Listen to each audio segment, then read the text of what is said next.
Om Sadashiva Samarambam Shankaracharya Madhyamam Asnacharya Paryantam Vande Guru Paramparam Ishvaro Guratmeti Mochi Veda Vipatine Vyomam Davyapta Dehaya Dakshinamurtaye Namaha Sava Vedanta Sedanta Gocharam Tamagocharam Govindam Paramanantam Satguru Pranatosh Maham Om Shanti, Shanti, Shanti Om Namastê. Bom dia a todos, Vedanta Brasil. Nós iniciamos a nossa classe de domingo. Hoje a Shwara está realmente, né, colaborando com a gente. A internet está funcionando, a eletricidade também, né, não está chovendo.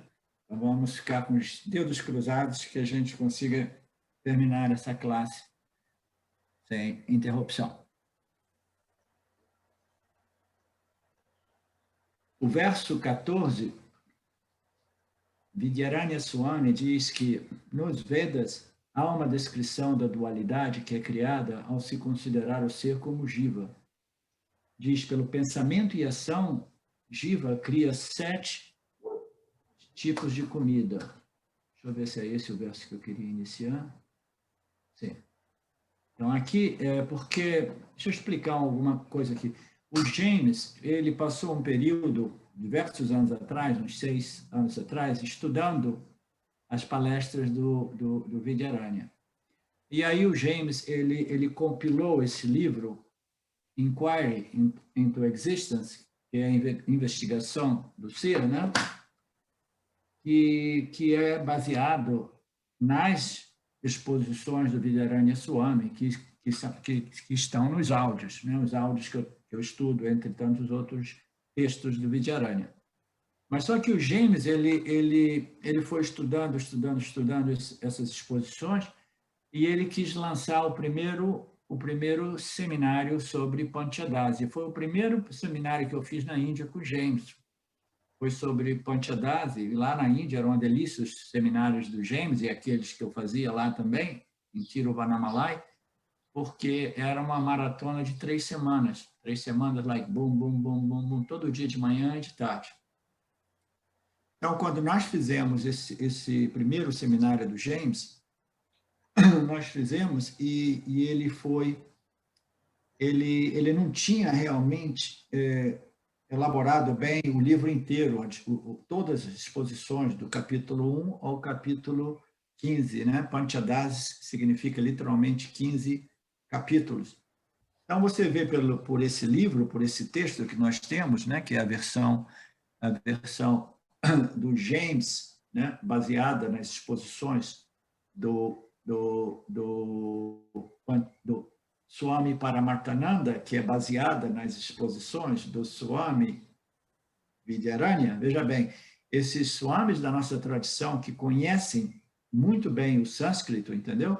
Eles vão nessas fontes originais, aí eles assimilam esse conhecimento desses indivíduos que são elos, né, dentro da nossa tradição, aí eles expõem, né, em sua própria linguagem, mas mantendo intacta, né, mantendo absolutamente não modificada, né, a integridade dos ensinamentos, sem corromper, sem modificar, sem distorcer. Então, cada um desses swamis apresenta esses ensinamentos no seu estilo de linguagem e eles vão estudando, né, com aqueles expositores antecedentes. Eu estudo ultimamente com o Vidyaranya Swami, porque eu considero o Vidyaranya Swami o nosso professor de Vedanta, né, contemporâneo, mais brilhante.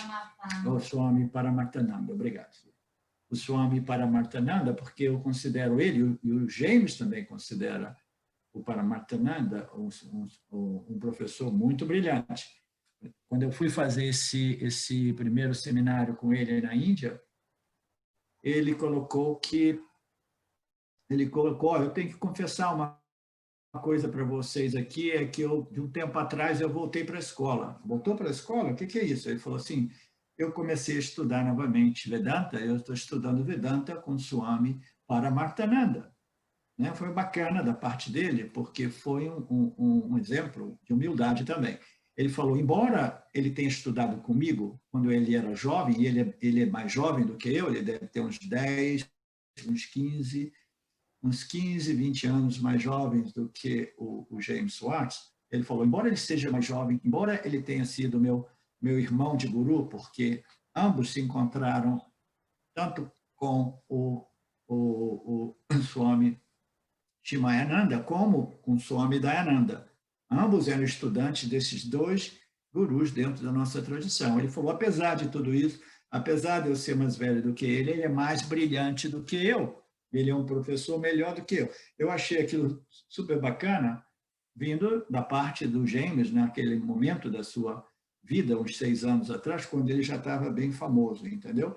Então, o ego dele não impediu que ele reconhecesse a capacidade brilhante, né, e superior a dele. Então, isso para ilustrar o fato de que esses swamis, eles estudam com os expositores antecedentes a eles, e aqueles expositores que tinham acesso não somente aos seus gurus, mas acesso às escrituras originais sânscritas. Então, eles têm a possibilidade de estudar as palavras realmente, né, do Adyashankaracharya ou de Vidyaranya Swami, entre tantos outros swamis que têm essa capacidade, né, esse conhecimento, né, esse domínio total da linguagem sânscrita, né? Então, do mesmo modo, o James, né, ele fez esse trabalho de apresentar, de trazer esses conhecimentos para o Ocidente, mas como a gente viu nesse livro, a partir do 3º, 4º capítulo, ele praticamente já não elabora mais, né? Então, quando nós fizemos no último domingo, eu vi que os livros, esses temas aqui, esses comentários minúsculos, né, que aparecem, né, nesse texto que nós estamos seguindo, eles praticamente não abordavam muitos aspectos dos versos apresentados por Swami Vidyaranya, né? E esse é um deles. O Vidyaranya faz menção aos Vedas. Ele diz, nos Vedas existe uma descrição da dualidade que é criada ao se considerar o ser como Jiva. Ele diz que pelo pensamento e ação, o Jiva cria 7 tipos de comida, né? Então, comida, nesse sentido, aqui tem um comentário mais sintético do James, mas quando eu escutei para o Swami Vidyaranya, agora eu vou fazer uma síntese do que eu escutei do Swami Vidyaranya. Esses 7 tipos de comida, elas se referem não exatamente, ou não somente, a 7 tipos de experiência, entendeu?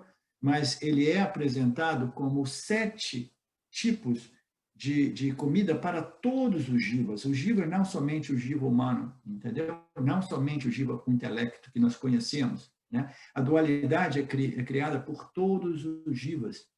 E pelo pensamento e ação significa que o jiva, ele cria essa realidade aparente não somente através do que ele faz, né, os seus karmas que produzem, né, que produzem resultados de ações, mas ele também cria karma através de seus pensamentos, né?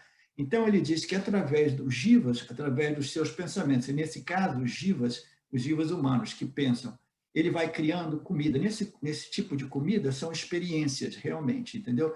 Que são os resultados de nossas ações, tá? Então deixa eu ver aqui porque isso aqui está um pouco misturado dos conceitos. Porque no verso seguinte ele diz, os grãos são para os homens, as vibrações dos sacrifícios são etc, etc. Mas eu precisaria, na verdade, para isso tudo fazer sentido, fazer um passo atrás.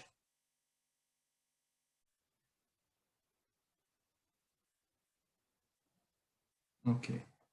Então, existe essa descrição que é criada por considerar o Jiva, o ser como Jiva. Ele diz que através dos seus karmas, os karmas, né, através dos pensamentos e das ações, ele vai criar 7 tipos de comidas. 7 tipos de comidas se referem a níveis de experiências que o indivíduo experiencia, entendeu? Aqui ele diz que comida significa, nesse caso, as locas de experiências ou os tipos de parábola das karmas, entendeu?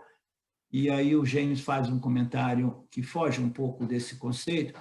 O Jiva, no seu estado de vigília, é o consumidor, Mas o que o Vidyaranya ele explica que o Jiva, isso é um conceito que é muito confuso nos círculos espirituais dos dias de hoje, ou talvez sempre, né? É que o Jiva ele é co-criador com Ishvara. O Jiva cria essa realidade, o Jiva cria o universo. Né? Nós dizemos que existem 2 ordens de realidade. Na verdade, existem 3 ordens de realidade. A realidade absoluta, né? Paramatma Satya, existe o Pratibhasika e o Vyavaharika Satya. Vyavaharika Satya é a realidade projetada por Ishvara. Né? E nós já vimos diversas vezes esse ensinamento que aponta para o fato de que o Jiva também cria, mas ele cria alguma coisa chamada Pratibhasika Satya, que é mais relativo à interpretação que ele faz da criação de Ishvara. Mas, em relação a esse verso, o Swami Paramarthananda fez uma exposição muito longa, explicando que o Jiva ele também cria essa realidade aparente que a gente diz que é a realidade objetiva criada por Maya e Ishvara. Como é que o Jiva cria essa realidade, entendeu? Na qual aparecem todas essas locas e todos os tipos de nutrientes. Os nutrientes é aquilo que continua alimentando essa criação. Né? Então, como é que o Ishvara cria? O Vidyaranya, nas exposições dele, ele apresenta uma analogia interessante. Ele diz, por exemplo, se você quer construir uma casa, você compra a propriedade, aí você quer desenvolver essa propriedade e construir uma casa, né, com jardim, etc, etc. Né? Então, você pode construir essa casa a nível subjetivo, que nada mais é do que as suas fantasias, as suas ideias, as suas projeções, os seus desejos, o tipo de casa, entendeu? O tipo de conforto. Então, você elabora tudo, né, intelectualmente, na sua mente, através do pensamento, através do seu desejo.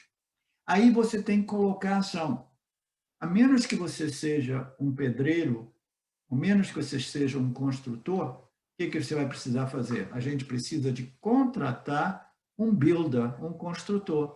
Né? A gente tem que contratar uma pessoa que conheça a arte de construir, né? E ele vai pegar o quê? Ele vai pegar o seu sonho, as suas ideias, as suas noções, os seus desejos a respeito dessa casa, e ele vai projetar essa casa com esse jardim que você quer. Né? Então, Vidyaranya faz uma exposição prolongada, dizendo que o Jiva é literalmente criador junto com o Ishvara, mas não no sentido que a maioria das pessoas nos círculos espirituais compreende. As pessoas compreendem mais que, não, eu tenho Ishvara em mim e eu crio com Ishvara porque eu sou co-criador. Eles pensam que eles têm a capacidade de manifestar exatamente aquilo que eles querem porque eles são co-criadores. O Vidyaranya, ele explica que o Jiva é co-criador do mesmo modo que o indivíduo que quer construir uma casa, mas não sabe construir, ele é co-criador no sentido que ele apresenta os seus desejos e as suas noções e ideias para o construtor. Então, o construtor, nesse sentido, é Ishvara. E o indivíduo que deseja a casa, que sonha com a casa, que quer a casa, e que conseguiu economizar dinheiro para produzir essa casa, entendeu? Ele é o Jiva que tem sonhos, desejos, etc, etc, né? E fantasias a respeito dessa casa. Então, quem é que vai construir essa casa? É o construtor ou é o indivíduo que quer haver essa casa? Eu quero a casa, eu sonho com a casa, eu planejo a casa, eu desejo a casa, mas ainda assim eu preciso de um construtor. Então, esse construtor, ele constrói a casa. Mas ele só constrói a casa se o cliente, primeiro, projetar a casa a nível de desejo, a nível de pensamento. Né? Aí ele fala, através do pensamento e da ação, o Jiva cria uma infinidade de nutrimentos. Nutrimentos nesse ciclo, Vasana, desejo, tendências de pensar e agir, que produzem ações que vão alimentar esse corpo macrocósmico de Vasanas. Então, o que é o ponto aqui? O ponto aqui é que o Jiva, ele literalmente cria, do mesmo modo que o cliente cria sua casa, muito embora ele não coloque a mão na massa. Entendeu? Mas ele cria através do seu desejo, dos seus pensamentos, né? Dos seus prabha karma, do dinheiro que ele economizou, etc, etc. Tá? Então, do mesmo modo, o Jiva, ele cria esse universo. Quando a gente diz que o Jiva, ele produz, existe uma ordem de realidade que é totalmente criada pelo Jiva. É a realidade subjetiva, que é uma função da interpretação do Jiva, dessa realidade física material, né? Esse é um ângulo, é um modo de compreender o modo qual o Jiva cria essa realidade aparente, secundária, chamada Pratibhasika Satya, que é uma realidade referente à sua interpretação, às suas noções, à sua leitura daquilo que é. Né?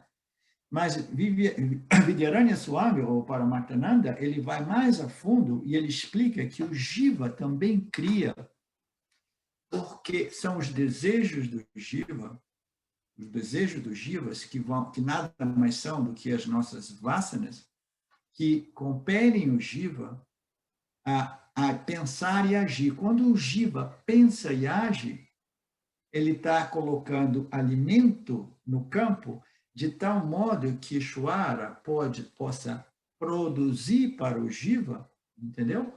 O seu Parabhada Karma. Né? Então, aquilo que nós fazemos é a matéria-prima a partir do qual Ishvara, de novo, vai sustentando o Dharma Field, entendeu? O campo das ações, o campo das experiências, porque é a matéria-prima fundamental para que Ishvara possa projetar, manter e continuadamente, né, reciclar o Dharma Field. Né? Então, a gente diria, então, quem é que está realmente criando? De onde que começa esse ciclo? É o Jiva que realmente é a fonte da criação, porque ele que produz essas vasanas, né? É ele que produz os desejos, é ele que produz, entendeu? As expectativas, os sonhos e etc. É ele que produz ações que produzem consequências, repercussões, que são traduzidas como o Parabhada Karma, de novo, né? Se apresenta para todos os jivas nesse planeta, né? Quem é que realmente inicia esse processo de criação? Então, Swami Paramarthananda diz que, como de novo, o Vedanta determina que todo esse processo é anadi. Anadi significa sem início. Como é que pode um processo de criação, manutenção e de destruição ou reciclagem, entendeu? Como pode um processo de criação, manutenção e destruição não ter um início, entendeu? E não ter um fim, ser eterno no sentido é sem início, sem fim, entendeu? Isso é uma coisa que é além da compreensão humana, porque todo o nosso pensamento é estruturado nesse paradigma espaço.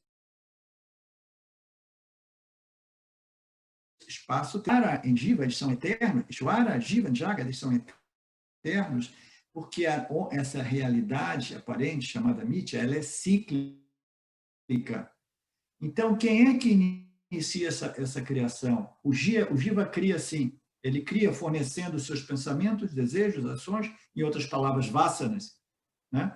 Ishvara pega essas vasanas e apresenta, transforma essas vasanas no Dharma Field, né? Como o Parabhada Karma de todos nós. Ele vai constantemente reajustando o Dharma Field segundo as vasanas, as ações, os resultados de ações. Né? É todo um sistema baseado na causalidade, causa e efeito. ações e resultados de ações. Então, o Jiva, ele fornece a matéria-prima fundamental a partir do qual Ishvara vai de novo e de novo modelando o Dharma Field.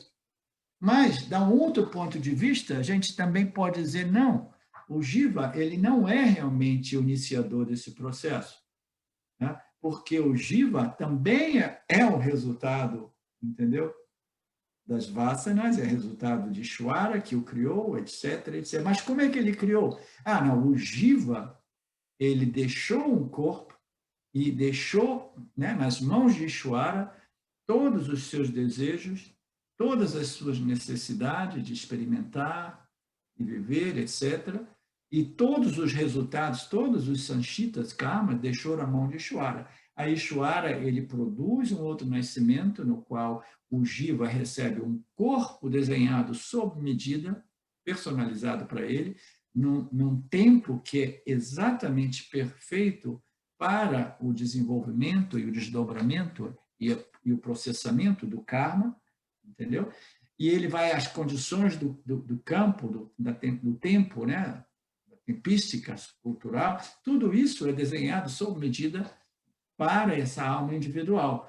Então, a alma individual, entendeu? Ela também é um resultado de Ishvara. Então, quando a gente diz que tudo é Ishvara, a gente precisa compreender que o Jiva é parte integrante de Ishvara.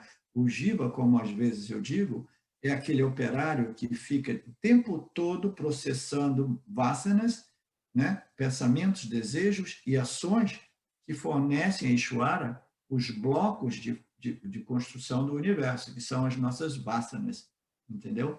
As nossas vasanas. Então, é uma realidade cíclica que, quando o Vidyaranya explica, ele diz que o Jiva, ele cria o universo junto com o Ishvara, se você analisar isso do ponto de vista do Jiva. Se você analisa do ponto de vista do Ishvara, parece que Ishvara inicia esse processo. Mas a gente, analisando mais profundamente, a gente vê o papel do Jiva em fornecer a Ishvara os seus pensamentos e ações. Porque é através desses pensamentos e ações que são depositados como vasanas, que Ishvara vai modelar e remodelar de novo a estrutura desse campo dármico, né? Então, esse Jiva, ele não somente ele vive dentro dessa realidade subjetiva chamada Pratibhasika Satyam, mas ele também é co-criador com Ishvara, não no sentido que ele tem controle sobre os resultados do campo, é co-criador no sentido de que ele vai fornecer para Ishvara os seus pensamentos e ações. E isso é a matéria-prima a partir do qual Ishvara vai integrar uma infinidade de outros fatores dentro dessa equação kármica, entendeu? E, a partir daí, apresentar, propiciar os parabhada karma de todos os seres, entendeu? Dentro desse contexto macrocósmico universal, chamado Mithya, o universo ou cosmos, né? Então, o Jiva, ele cria assim, ele não tem controle sobre os resultados, ele não tem controle sobre o seu destino. E no mundo espiritual moderno, as pessoas gostam dessa ideia de cocriação, porque dá uma ideia para eles, e eles desenvolvem a fantasia que talvez o Jiva realmente possa controlar o seu destino e criar e manifestar aquilo que eles querem. Mas não é assim. O Jiva é co-criador, porque como operário que fornece a Ishvara pensamentos e ações, eles são indispensáveis para que Ishvara fique remoldando, né? E sustentando o Parabhada Karma, o universo, né? Então, por exemplo, diversas passagens em outros textos, né, dos Upanishads, eles dizem se a ideia do Jiva Mukta, por exemplo. O Jiva Mukta, o que é o Jiva Mukta? O Jiva Mukta é um Jiva que compreendeu a sua real natureza, livre, independente e totalmente não limitada, né? Ele sabe o que ele é, que é a natureza de tudo, né? E ele ainda está encarnado, é aquele que se liberou, mas ainda permanece ancorado, permanece ainda, né, associado a um corpo físico.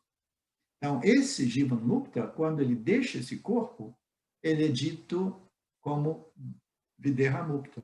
Videha Mukta nada mais é do que a dissolução. É dissolução que se diz?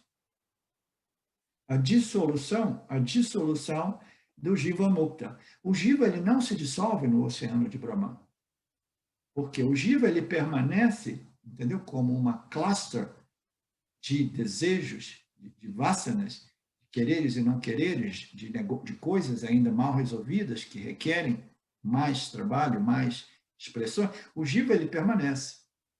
O Jiva Mukta é aquele que compreendeu aquilo que ele é.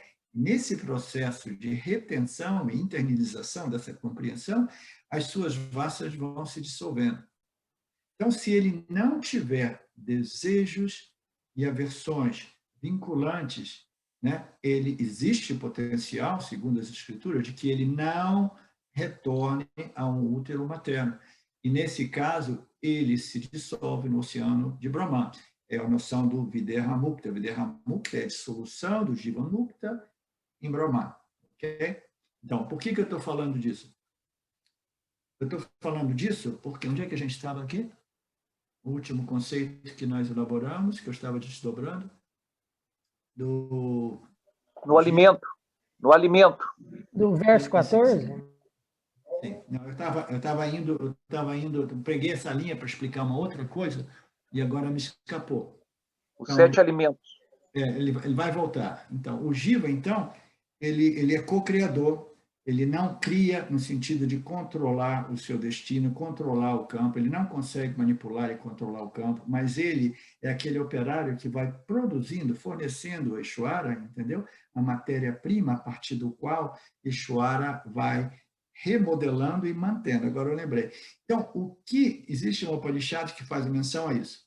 O que ocorreria se, essa é uma outra fantasia que domina muitos círculos espirituais modernos, o que ocorreria se houvesse uma mudança de frequência de energia planetária, alguma coisa, e todo mundo se tornasse um Jiva Mukta, se todo mundo se tornasse iluminado, né? Só existem algumas passagens nos Upanishads que dizem que Ishvara ia ficar desempregado, entendeu? Por quê? Se todos os jivas humanos se tornassem, né, liberados, eles não estariam mais retornando e não estariam necessitando desse campo, dessa estrutura, para trabalhar os seus karmas. Significa o quê? Ishvara ficava desempregado e o universo não poderia mais ser projetado novamente. Ishvara não poderia produzir um universo novo depois da dissolução, depois do Pralaya. Ele não pode, a menos que os jivas eles permaneçam ignorantes, né, em suas formações potenciais sementes dentro desse corpo macrocósmico causal do universo, né? Às vezes manifestos, em outras vezes não manifestos. Esse é o conceito do dia, noite de Brahman. Então, Ishvara, sem os jivas, ele não tem modo de projetar, manter e constantemente, né, reajustar o campo dármico. Sem os jivas, entendeu? Não existe universo, não existe. Então, o jiva ele tem um papel muito importante, porque, como vocês já me ouviram dizer diversas vezes, esse universo é projetado e mantido pela ignorância cósmica universal. Dualidade é realidade. E o Mithya e os objetos de Mithya são reais, e o propósito aqui é eu me completar através desses objetos. Então, essa é a ignorância universal cósmica, né? Se todos os jivas eles descobrissem a real natureza do universo não dual, né? A única realidade, Brahman, consciência, existência, eles já não estariam mais necessitando desse campo e a dissolução do universo seria total, né? Então, isso não pode servir de desculpa para a gente. A gente não pode pensar assim, não, então eu não vou querer iluminar, eu não vou querer me liberar, eu não vou querer moksha, porque, de repente, eu vou causar o desemprego de Ishvara. Não, a gente não precisa se preocupar, porque essa ideia de que todos possam obter moksha é uma fantasia que a gente sabe é uma fantasia irreal, utópica, né? Por quê? Porque esse universo, embutido nele, é essa avidya, essa ignorância, que é muito difícil de ser removida, porque ela é sem início O universo, ele inicia sempre a partir dessa ignorância cósmica universal. Então, poucos são os indivíduos que realmente desenvolvem méritos espirituais, kármicos, entendeu? Que os tragam até as escrituras do Vedanta. E até aqueles que chegam nas escrituras da Vedanta, poucos são aqueles que realmente se tornam estudantes, né? Determinados, persistentes, perseverantes e totalmente dedicados a moksha, a libertação, ao autoconhecimento, né? A maioria das pessoas, não, é bonito, gostei, uma boa ideia, mas eles param no Shravana, né? Eles não entram numa... Então, existe uma filtragem natural, no final das contas, as pessoas que realmente, né, estão dispostas a se liberar. A ideia de moksha é maravilhosa, mas na hora que a gente vê que requer uma total dedicação, uma total entrega, né, a esse mumukshutva, a esse desejo, né, forte, intenso pela libertação, a maioria das pessoas assim, ok, tudo bem, não, mas de repente no futuro próximo ou na próxima vida, etc. Então não existe possibilidade. O Vedanta é para raríssimos indivíduos, é bom que a gente saiba disso, entendeu? Por quê? Porque a ignorância, ela pervade, permeia, penetra tudo e todos aqui, entendeu? Ela é o substrato de Mitya, e Satya é o substrato dessa ignorância chamada Maya Avidya. O substrato do substrato é Satya, é a consciência e a existência. Mas Maya sobrepõe essa dualidade, que nada mais é do que a Vidya, entendeu? Que se torna o substrato dessa ordem aparente chamada samsara ou mitya, tá? Então, comida é possível uma colocação, Arlindo? Rapidamente. Por favor, Roberto. Ok. Eduardo. Sim, desculpa, Eduardo. Em primeiro lugar, brilhante, a tua explicação foi muito boa, conseguiu deixar muito claro esses aspectos todos, eu achei fantástico. E o que eu sei assim do Vidyaranya, ele na época dele ele recebeu um pouco de influência, que ele estudou muito uma obra uma obra do Aitaka Yoga Vasishta, e o Vidyaranya cita, inclusive, muito essa obra. É uma obra muito idealista, é uma obra que tem questões que ela coloca assim, que a mente, pelo desejo, consegue conquistar aquilo que deseja, pode até interferir na ordem Niyati do universo. É uma obra muito idealista, mas Vidyaranya foi brilhante, que ele estudou muito essa obra, mas ele realmente traz isso mostrando a realidade vyavahárika e pratibásica e paramártica. Vidyaranya coloca isso. E Vidyaranya é o primeiro a fazer essa diferença da Maya no sentido universal e da Avidya no sentido mais individual, né? A Samasti e Vyasti, né? Esses dois níveis de ignorância, né? Só essa contribuição. E o Bhagavad Gita também, no final do Bhagavad Gita, ali, o 1870 e 71, né? Vai dizer que aquele que estuda esses ensinamentos do Vedanta realmente se libera. E aquele que apenas ouve, sem zombaria, mas com atenção, ele atinge o mundo dos virtuosos. Tá? No 1871, que é muito significativo também. Bacana, bacana. Legal. Porque no final das contas, é somente através da integração, a internalização, né, desses ensinamentos que o indivíduo pode realmente ser transformado. Né? Esse shift, né? essa mudança de identificação, né? Do corpo-mente para a consciência, ela requer essa internalização dos ensinamentos, né? que é um produto, né? De muita contemplação. Mas aqueles que ouvem, né? Todos esses ensinamentos, eles desenvolvem também bons punhas, né? Bons parabada karma, né? Punha, né? Méritos espirituais, né? Então, para aqueles de nós que vêm todo final de semana escutar essas classes de Vedanta, e que isso basta, sim, a gente também não precisa de ficar triste, né?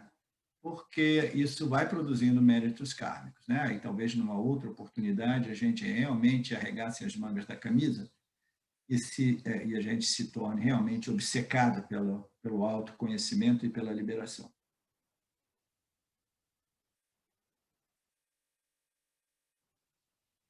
Então, aqui, no verso 15 e 16, ele diz que os grãos são para os homens e as vibrações do sacrifício da lua cheia e lua nova são para os deuses.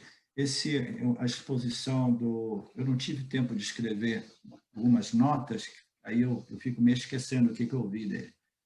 Mas o Vidyaranya, segundo a exposição dele, os grãos são para os homens, né? Primeiro ele fala aqui em cima de 7 tipos de comida.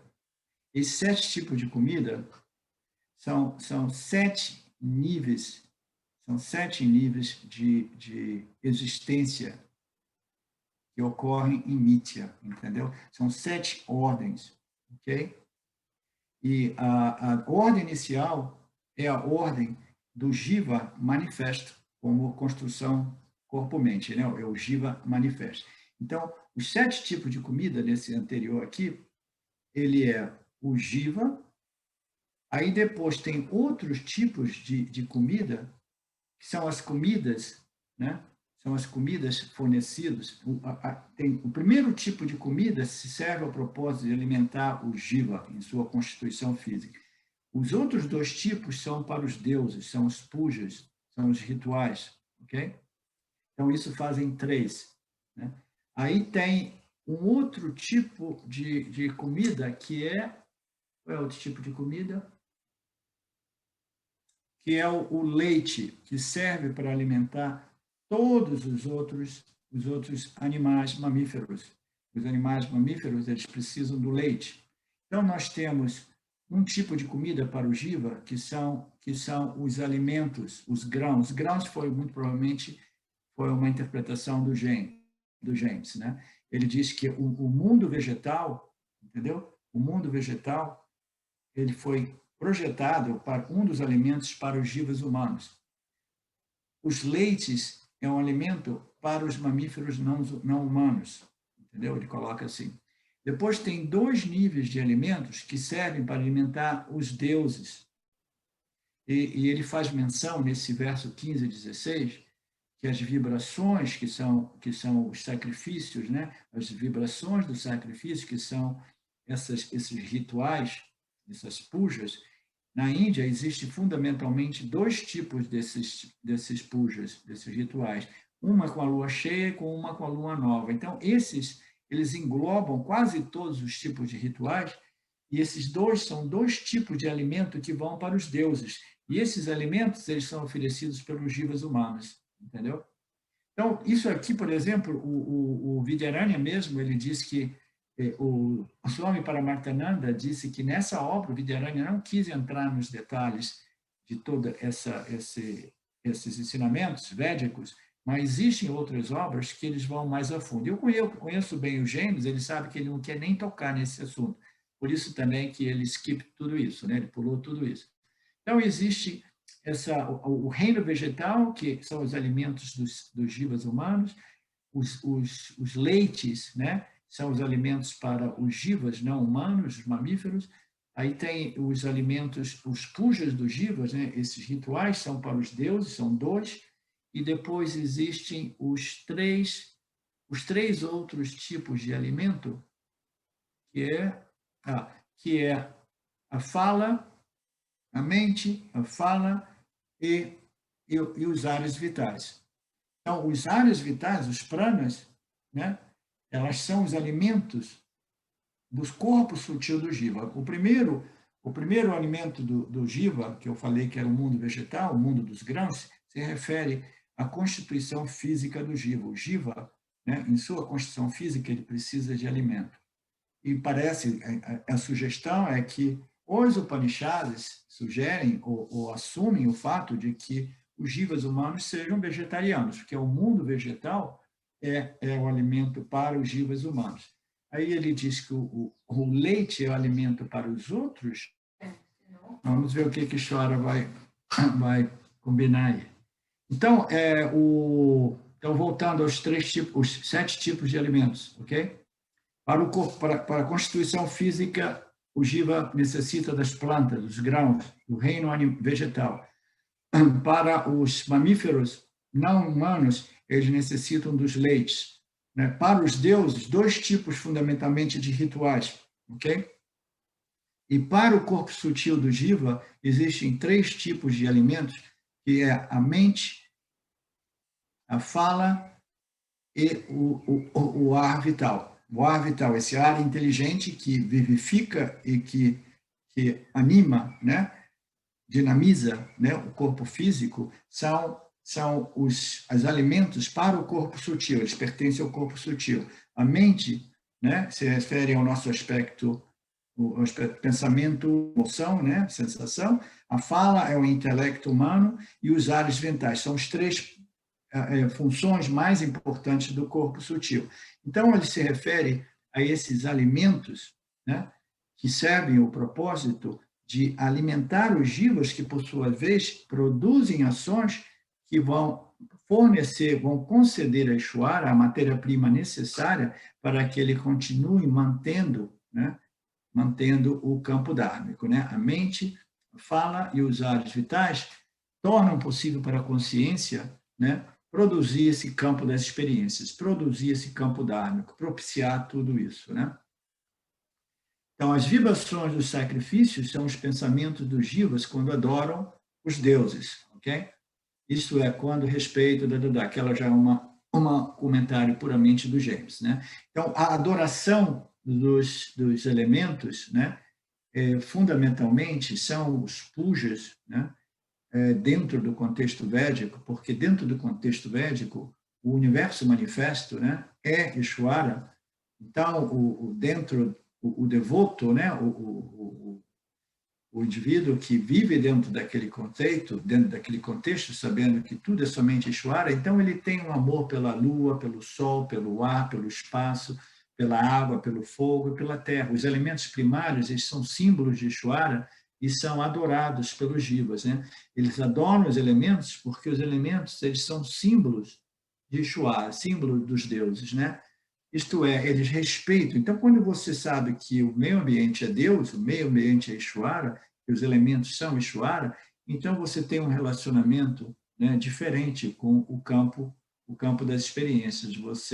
Você quer contribuir, você quer adicionar valor, você não pensa que você está ali simplesmente para extrair tudo aquilo que Ishvara nos fornece, você quer simplesmente fazer aquela troca, né, de toma lá, dá cá. Você faz isso com um espírito de gratitude, um espírito de devoção, etc, etc. Então, a consciência nos elementos é chamada de os deuses, né? Isso significa que o ambiente em que os jivas vivem é um ser vivo, consciente, que responde a eles. Essa frase é importante. O ambiente, o campo das ações, né? O campo dármico, né? Onde nós vivemos, é um ser vivo que responde a nós. Como é que ele responde a nós? Ele é Ishvara e ele responde a nós porque nós concedemos a Ishvara os nossos pensamentos, desejos e ações, e Ishvara concede de volta a gente o nosso Parabhada Karma, né? Então, esse Dharma Field, esse ambiente no qual os jivas vivem, é um ser vivo, porque é Ishvara, né, representado pelo Parabhada Karma universal, o coletivo, o planetário, o individual, né, é constantemente responsivo, né? Responde constantemente aos meus pensamentos e ações, desejos, pensamentos e ações, né? A mente, a fala e os ares vitais foram possíveis para a consciência comer ou consumir experiência. Então, isso foi mais ou menos o que eu ouvi hoje. Eu pensei que seria legal compartilhar com vocês. E tudo isso não é realmente, absolutamente relevante ao autoconhecimento, mas é parte da nossa tradição e, naturalmente, existem textos que podem ir muito a fundo dentro desses conceitos védicos, entendeu? Inclusive, alguns Upanishads fazem referências a eles. Alguém tem alguma dúvida, alguma contribuição, alguma sugestão? Alguma coisa que, de repente, eu não sei se eu consegui ser claro o suficiente. O Eduardo disse que foi claro e que foi uma boa contribuição, mas se alguém tiver alguma dúvida...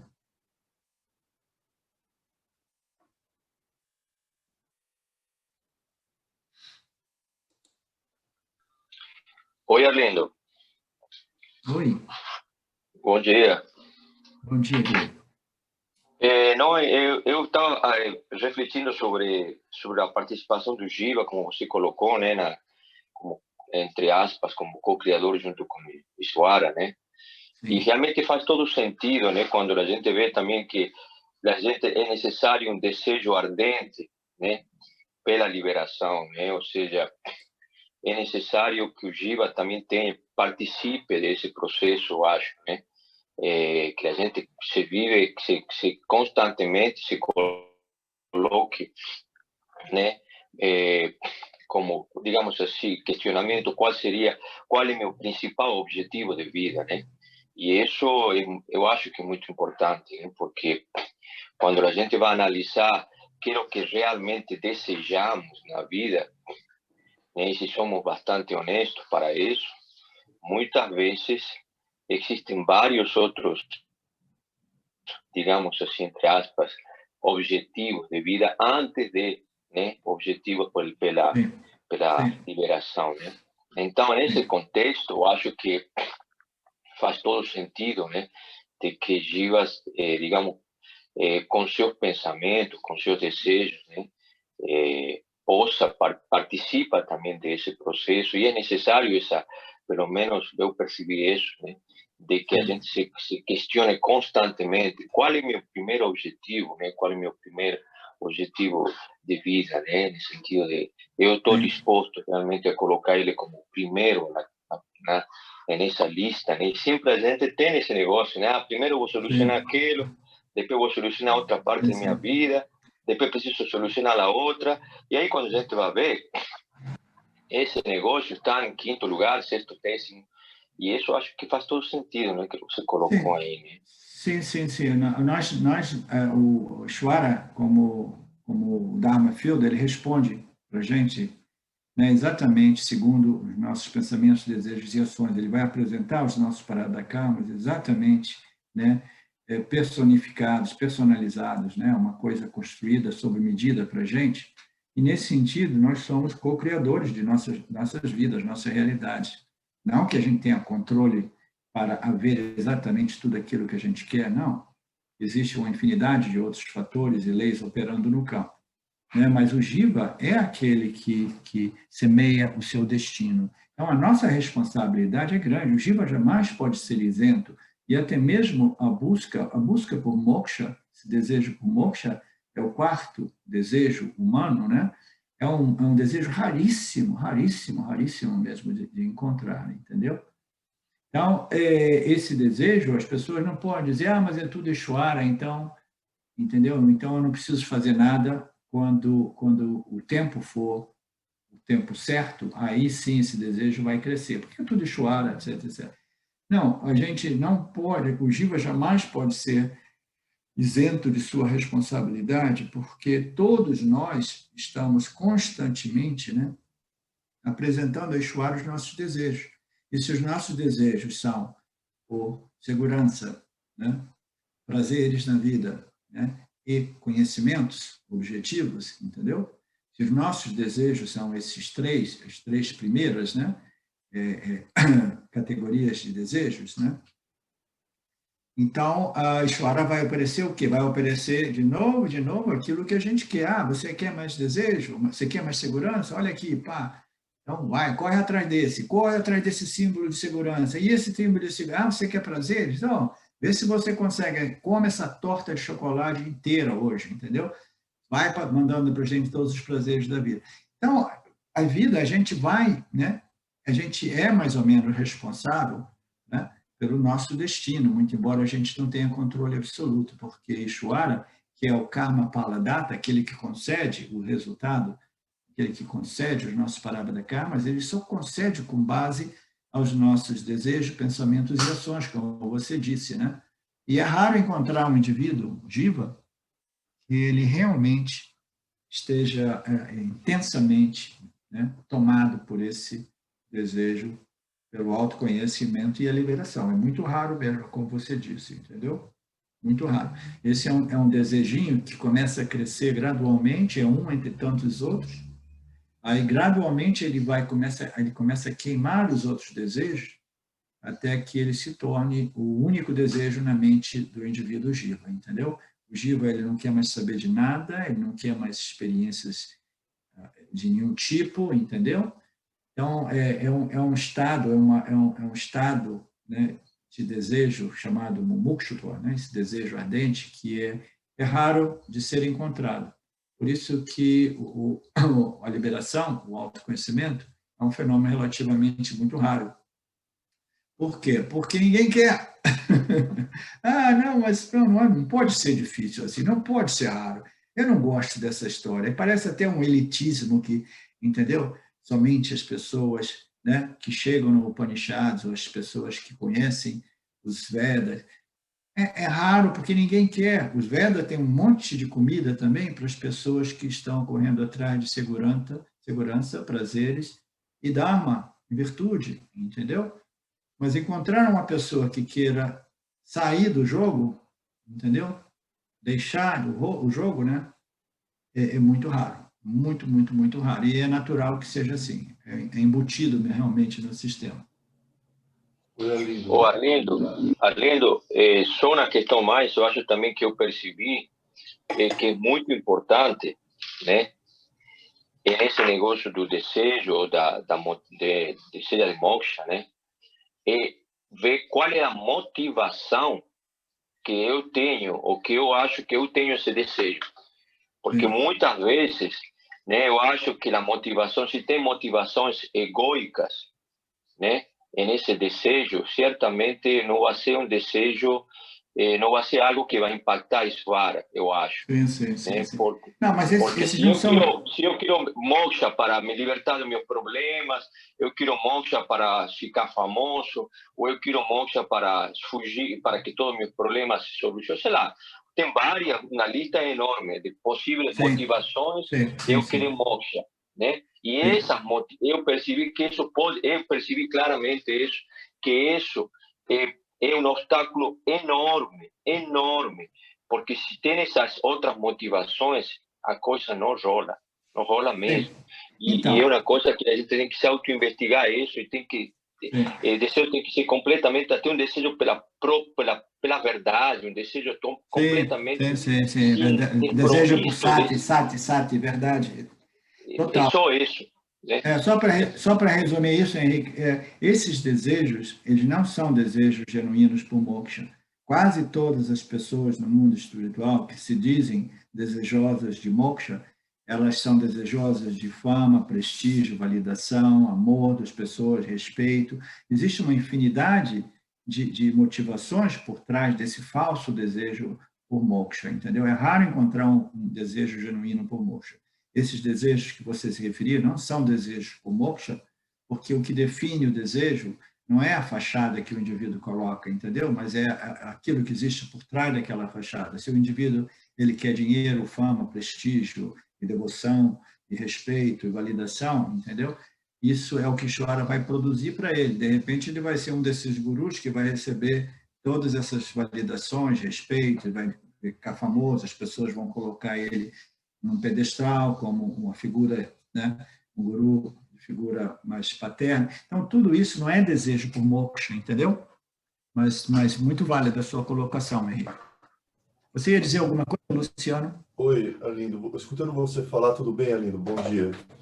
Bom dia. Eu ontem, curiosamente, e eu acredito que equivocadamente, comecei a abordar esses temas com meus familiares. Estava rolando um assunto lá, um pouco genérico, e eu equivocadamente comecei a abordar de maneira muito superficial esses assuntos, né, com relação ao Vedanta. E o reflexo, o efeito desse tema, quando você traz esse tema para pessoas que, de fato, não estão procurando por essa liberação, que não estão, de fato, na busca real pelo autoconhecimento, é muito chocante. É algo que confronta todas as estruturas dessas pessoas. Gera muita revolta, gera uma reação muito raivosa, não há compreensão, nem um entendimento de que aquilo possa vir a ser bom para aquela pessoa. Então, assim, hoje eu acordei com uma conclusão.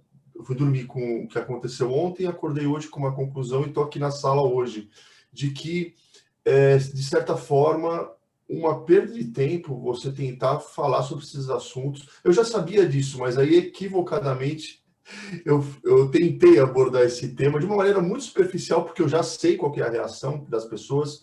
E, nossa, hoje eu definitivamente eu não falo mais disso com ninguém, viu, Arlindo? Sim. Você se tornou uma pessoa sábia. Você não deve falar com ninguém sobre isso, a menos que as pessoas te perguntem, entendeu? A menos que as pessoas se interessem, a menos que elas fiquem te cutucando.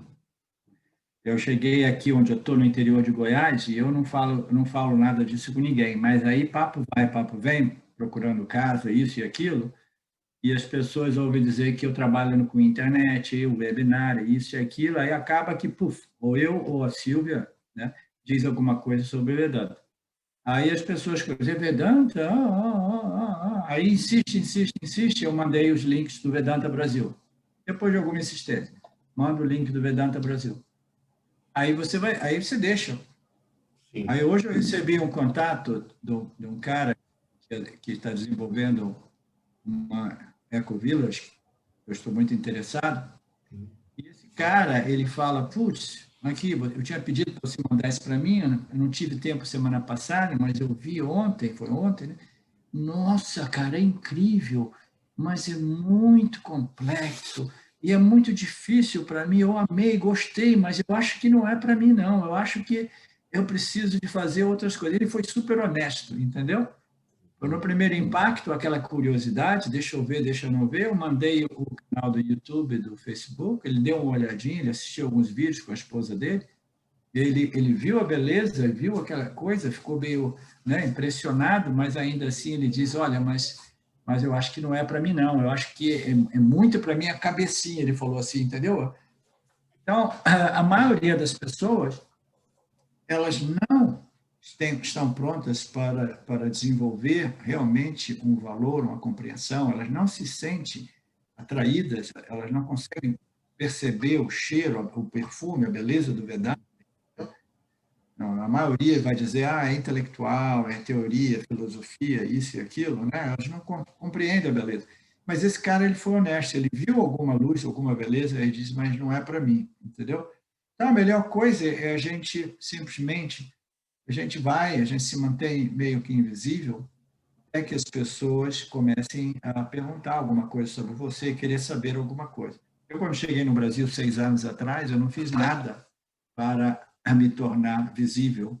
As pessoas ali em São Francisco Xavier, e de repente um grupo de Pindamonhangaba, e um outro grupo foi falando com o outro, aí o Vedanta Brasil começou a crescer, entendeu?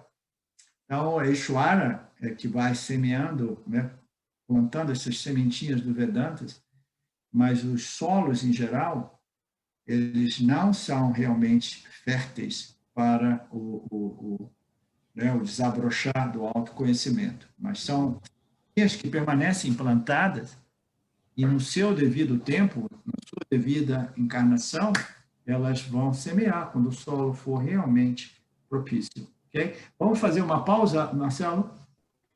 Professor, só antes disso, ontem aconteceu exatamente a mesma coisa comigo, falando com meu irmão, mas o que eu queria entender é por que essa raiva tão grande, sabe? Porque uma pessoa fala, isso não é para mim, ok, mas também meu irmão quase pulou no meu pescoço, assim, raivoso, e de uma coisa que é tão bonita de se falar, né? E eu fiquei assim, sem entender.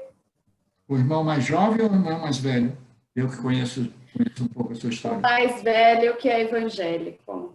Então, aí você realmente, você foi falar com uma pessoa totalmente, né?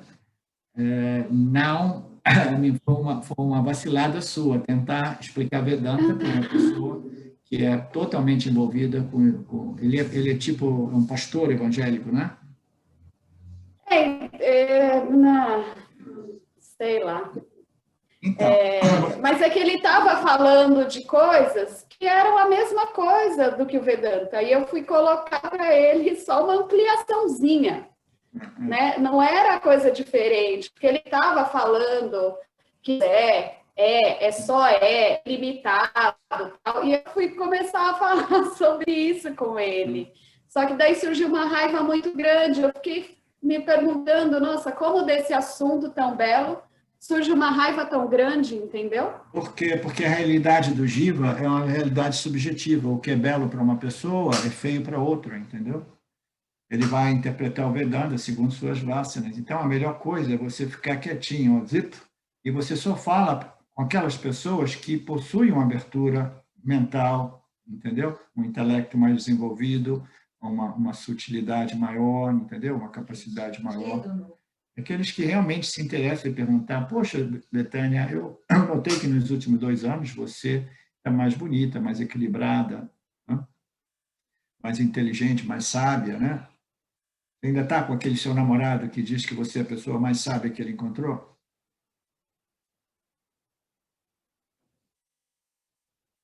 Então, quando as pessoas dizem que você está sábia, aí você aproveita e coloca uma comidinha na boca deles. Toma um pouco de sabedoria, pá. Porque significa que eles veem uma certa transformação, entendeu?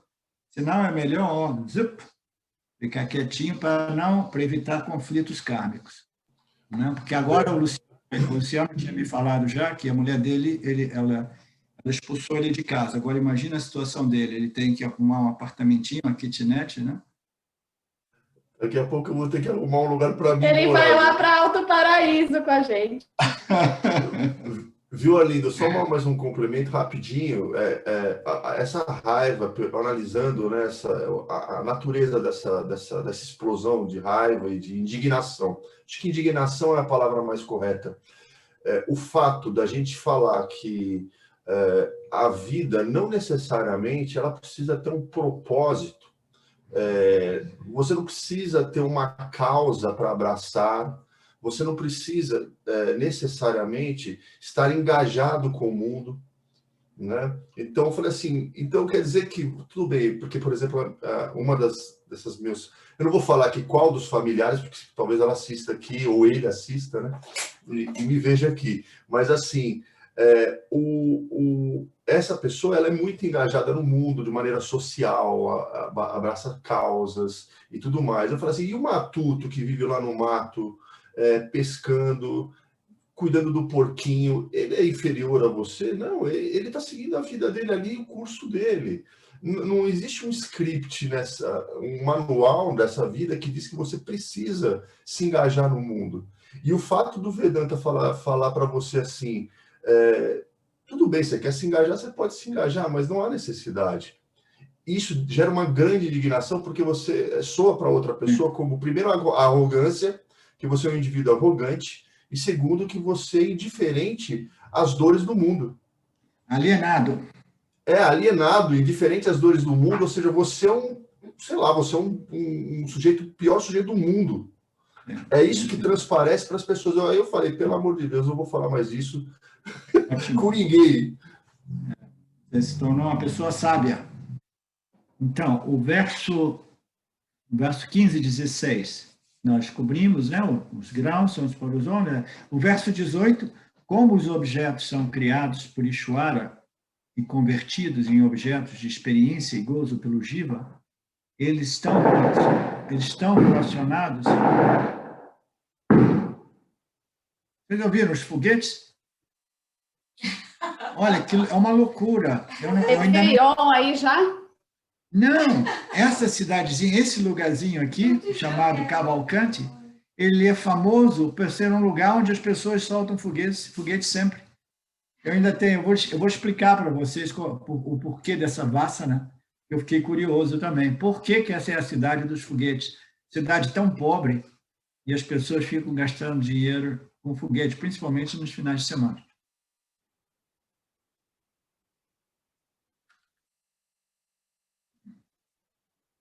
Como os objetos são criados por Ishvara e convertidos em objetos de experiência e gozo pelo Jiva, eles estão relacionados tanto a Ishvara quanto ao Jiva, assim como uma mulher está relacionada ao seu pai e ao seu marido, né? Então, a mulher, ela não muda, né? Ela não muda, ela se relaciona com o pai, se relaciona com o filho, se relaciona com o marido, né?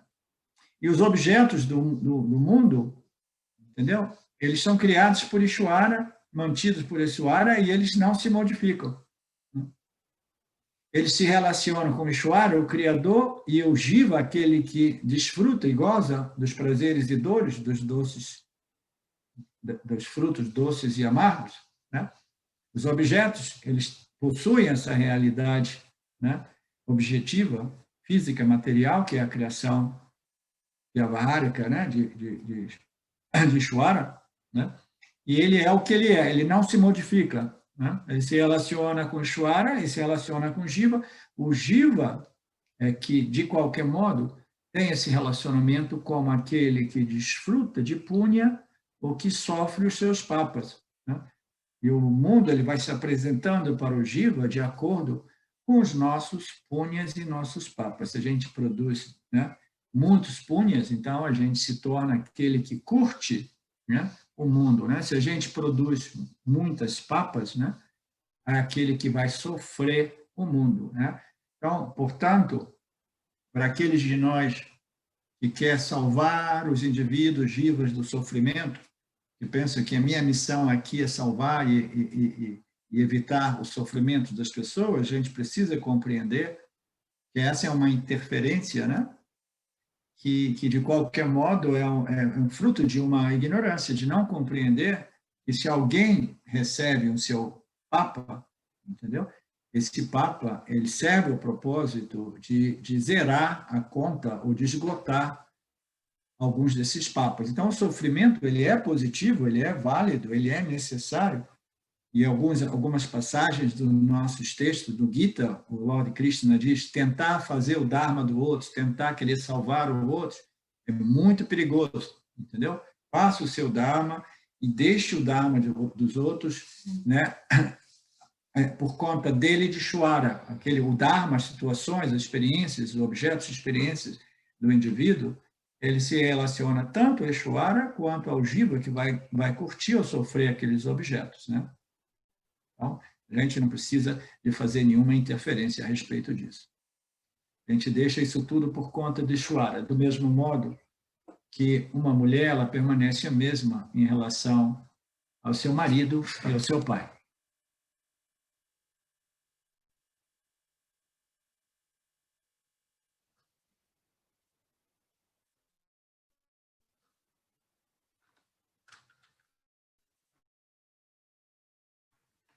Deixa eu ver se eu lembro de alguma coisa mais aqui.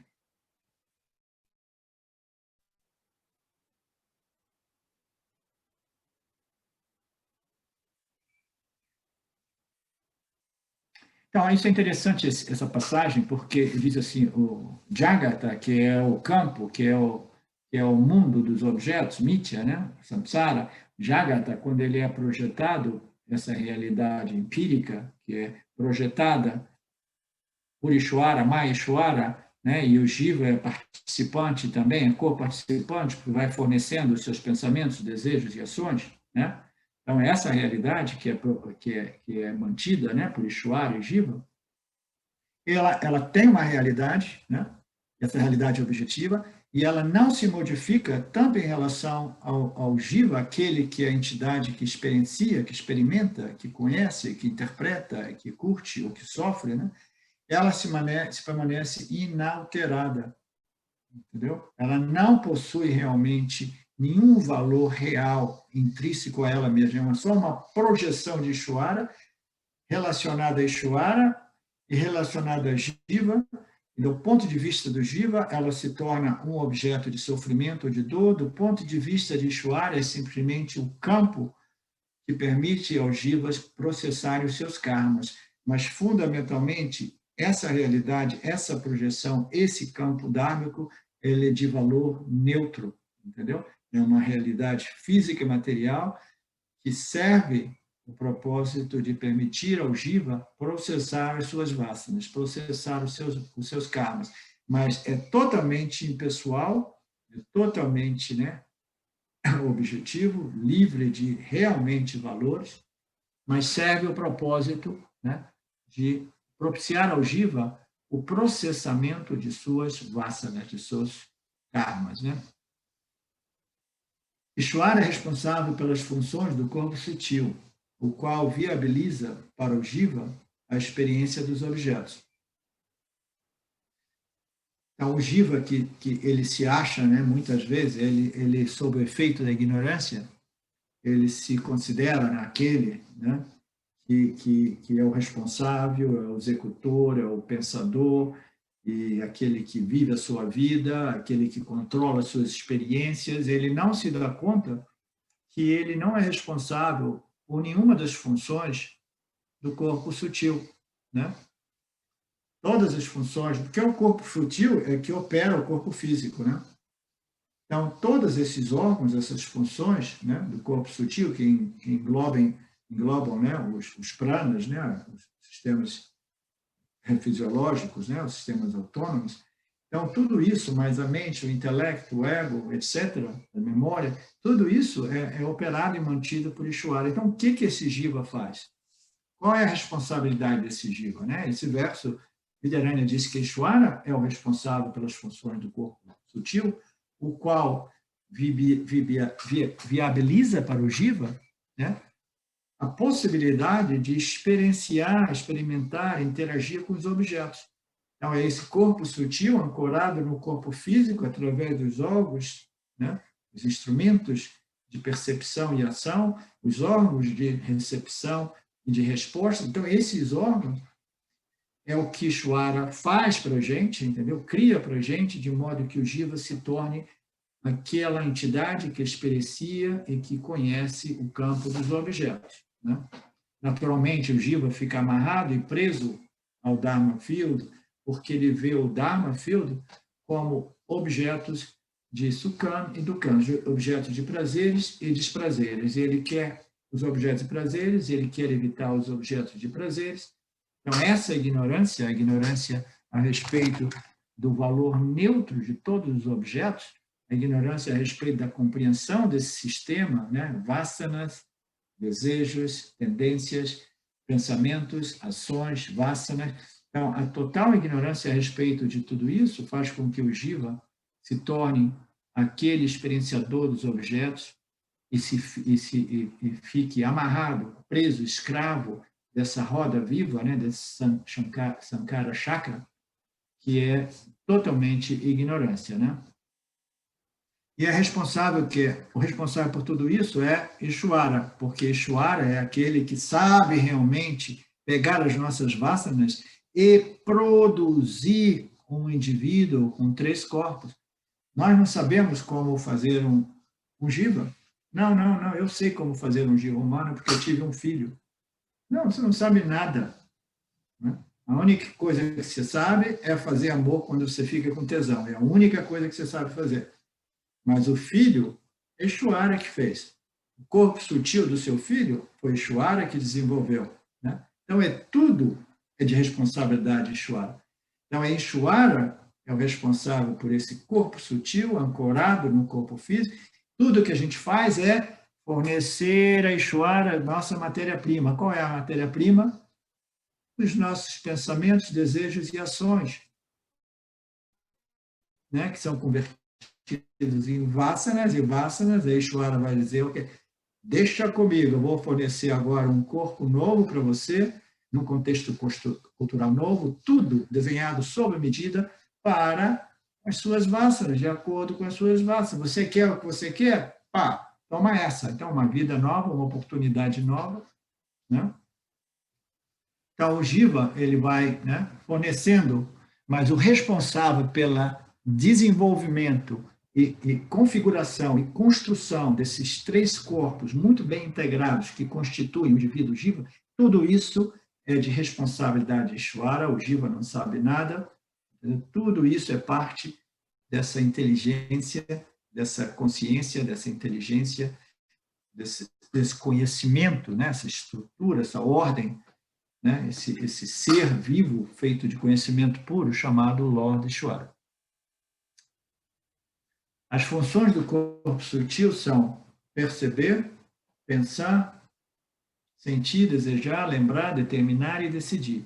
Sob o feitiço do avidya, O jiva pensa que ele está percebendo, pensando, sentindo, desejando, lembrando, etc., etc., né? Então, essa é a ilusão ou desilusão do jiva, né? Delusion, esse sentimento egóico de que eu sou o pensador, o executor, o decididor, o determinador, o lembrador, o desejador, né? Eu sou a pessoa que realmente é responsável por toda, né, essa atividade humana minha, né? Por todas as funções do meu corpo sutil, do meu corpo físico, das minhas memórias. Então, isso tudo é a vidya, aquela ignorância que se refere ao indivíduo jiva, né? O verso 20 diz: a substância dos objetos materiais criados por Ishvara é permanente. E os objetos transformados por Maya afetam os jivas de maneira diferente, de acordo com suas vassas. Então, a substância dos objetos materiais criados por Ishvara é uma e somente uma, né? Os elementos primários, né? Então, eles vão se configurar com outros elementos, né? Nessa sopa, né? Essa sopa cósmica e os objetos, as substâncias, os objetos físicos principalmente, né? Eles vão sendo criados de modo permanente, né? Os objetos materiais fechados é permanente, a substância realmente, né? São sempre as mesmas. E os objetos transformados por Maya afetam os jivas de maneira diferente. Ele afeta os jivas, como nós sabemos, porque os jivas, eles percebem e interpretam esse mundo, né? Essa realidade física, material, projetada, substancial, projetada por Maya Ishvara. O jiva, ele vai experienciar e conhecer e curtir ou sofrer e determinar, né? E interpretar esses objetos, experiências, de acordo com as suas vassanas, né? O mesmo conceito. Ishvara é aquele que cria, ele simplesmente produz para o campo aquilo que o jiva, o corpo macrocósmico, e todos os jivas, eles precisam. E o karma, da karma universal, é desenhado sob medida para cada um desses indivíduos jivas. Tamanha a inteligência de Ishvara. Né? Então, ele produz, ele cria, a partir desse mesmo material, né? E os objetos, eles existem como eles existem. Aí o jiva vai o quê?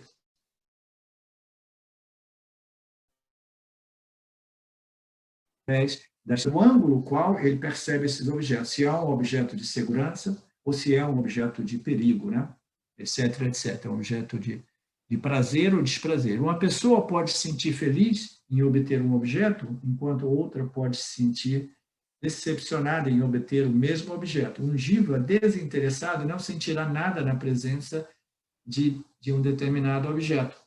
Então, nós descobrimos esse verso semana passada. Um jiva desinteressado é um jiva mukta, é um jiva que compreendeu que essa projeção de Maya é uma grande ilusão, né? Que Maya é um grande ilusionista, né? Ele produz objetos, e objetos, fundamentalmente, eles são inertes, eles são livres de qualquer valor intrínseco, entendeu? O Jiva, sabendo disso, ele já não cai na armadilha de Maya, ele já não, entendeu? Não acredita nesse ilusionismo produzido por Maya. Ele permanece naquela postura de positiva indiferença ou de como se diz? Equanimidade. Aquela posição de equanimidade a respeito aos objetos. Naturalmente, né? Um jiva desinteressado, um jiva sábio, não sentirá nada, né? Ele sente uma certa preferência aqui e ali, mas fundamentalmente essa preferência não o abala. Uma coisa é uma preferência, outra coisa é uma vasana vinculativa que realmente abala, né, a construção, né, o corpo-mente do indivíduo, né? Ele se sente, né, ansioso, né, frustrado, raivoso, irritado, né, desejoso, perturbado fundamentalmente, né? Então, um jiva desinteressado, que é um jiva sábio, ele converte, né? Ele não é vítima daquelas vasanas vinculantes, ele simplesmente ele sente essa positiva indiferença ou uma ligeira preferência por alguns determinados objetos em relação a outros, mas nada daquilo realmente o afeta. Esse é parte do que nós chamamos os frutos, né, do autoconhecimento. Objetos materiais são densos e sutis. Eles são neutros em termos de valor, o mesmo conceito. São neutros sempre. Alguém tem dúvida sobre a neutralidade dos objetos? Alguém ainda está brigando com esse conceito? Não? Ninguém? Não, né? Todos nós compreendemos, né, que os valores dos objetos, nós os damos, nós os projetamos. É tudo uma projeção nossa, uma sobreposição. Né? Sobreposição de quê? Dos meus gostos e desgostos, quereres e não quereres. Né? Eles são materiais densos, brutos, como também os sutis, eles são neutros em termos de valor, pois são objetos funcionais, inertes, projetados por Ishvara. É o campo, a estrutura, é o campo que Ishvara projeta para os jivas, né, andarem ali e curtirem, eles sofrerem e processarem suas vasanas. No entanto, eles são um acessório permanente no mundo do jiva, porque o jiva permanece no mundo de Ishvara, pertence ao mundo de Ishvara, que é relativamente permanente. Então, de novo, esse conceito do permanente, ele se refere ao fato de que Ishvara, Maya, Ishvara, Jiva e o mundo são todos fatores considerados, chamados, dentro do termo técnico sânscrito, anadi. Anadi é aquilo sem início. Tá? Então, eterno, sempre existiram e sempre existirão. Né? Então, os jivas, eles são as entidades experienciadoras, conhecedoras, e eles estão sempre presentes, entendeu? Eles são um acessório, esses objetos que o Ishvara projeta, que são inertes, são livres de valores reais, eles representam acessório permanente. É o campo, a estrutura do campo, eles estão sempre ali. Fundamentalmente, são os elementos que aparecem com nomes, cores e formas distintas, sempre em modificação, mas fundamentalmente são os 5 elementos. Eles não possuem valores intrínsecos, eles são inertes, ok? Mas eles pertencem a Ishvara. Por que é importante compreender isso?